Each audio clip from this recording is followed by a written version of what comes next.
Ova ideja je nastala kroz jedno poznanstvo, jednogodišnje, za sada ne dugogodišnje, jednogodišnje, ali jedno iskreno poznanstvo i prijateljstvo naše kompanije sa prozorom u Rami i mislim da jedna velika pomoć za nas da kuću Ive Andrića i ovaj prostor koji je zamišljen ovdje kao i dio kulturnih dešavanja obogatimo jednim ovako vrijednim umjetničkim dijelom kao što je ova glava Ive Andrića u svjetloplavom staklu Petra Dolića. Mislim da sam izuzetno počašćena kao direktor firme Global GSTMT koja je u iznajmljenom prostoru ovdje. Mislim da ćemo tim pridonijeti prosperitetu i dijelu Ive Andrića, da ga što bolje prikažemo i da dovedemo kulturu u ovaj prostor. Mi smo u suradnji, u razgovoru koji traje više od godinu dana sa gospođom Kopruner, koja ima pogon ovdje u Travniku, u Docu, odnosno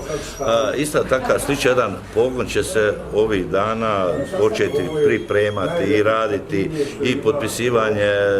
Prije pola godine smo potpisali jedan sporazum, a sad ide potpisivanje ugovora za izgradnju takve slične tvornice koja će se naći u našoj općini, što me čini sretnim i zadovoljnim, jer znate, cijelo vrijeme ljudi idu, iseljavaju se iz Bosne i Hercegovine, mi nastojimo zadržati na neki način i treba prvenstveno zahvaliti gospođi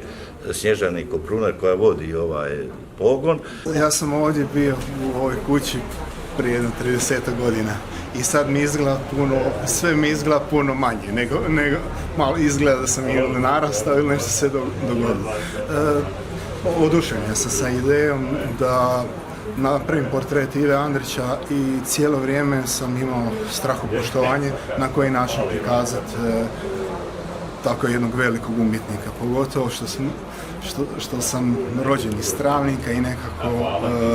moji su tu iz Pirote i ja sam tu, pa nekako smo zemljaci i u biti kad sam razmišljao o tome kako bi ga prikazao, nisam mogao da se ne skoncentriram na izvor plave vode i Andrića gdje krenula se pisati Travnička kronika, nešto što je specifično za njega, za ovaj kraj i možda te jedne najslikovitije rečenice u našoj književnosti. Ovo je jedan, da kažemo, obogaćivanje onoga što mi već ovdje imamo i što smo godinama i trudom radili, a zahvaljujući posebno naravno GS tvornici mašina Travnik i gospođi Snježani Kopruner, ta se priča proširila, obogatila kroz ovaj eksponto i tako dalje. Mi na neki način obogaćujemo našu kolekciju skulptura i umjetničkih dijela i u rodnoj kući Ive Andrića i ekspontu. Na samom ulazu imamo reljef lik Ive Andrića od bosansko-hercegovačkog umjetnika koji živi u Ljubljani, Edina Čuka. Uskoro će nam doći skulptura, prekrasna skulptura slona od našeg Dejana Frankovića. Imamo od Luija Mektaufa također ovu instalaciju modernu portret Andrića. U samoj izložbenoj postavci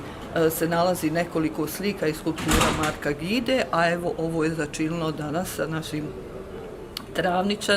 Travničaninom koji živi u Hrvatskoj i radi, kiparom Petrom Dolićem, koji je poklonio jednu, zanimljivo urađenu u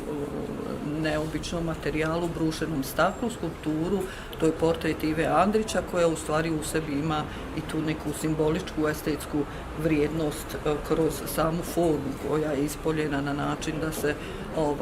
da je sama, da kažem, lobanja glava u stvari rađena u brušenom staklu, a ovaj dio naočala to je uglačano staklo kroz koji se onda vidi u pozadinu gdje se nalaze te kanelure koje u stvari podsjećaju na taj tok šumeća i početak Travničke kronike, kako i sam autor kaže.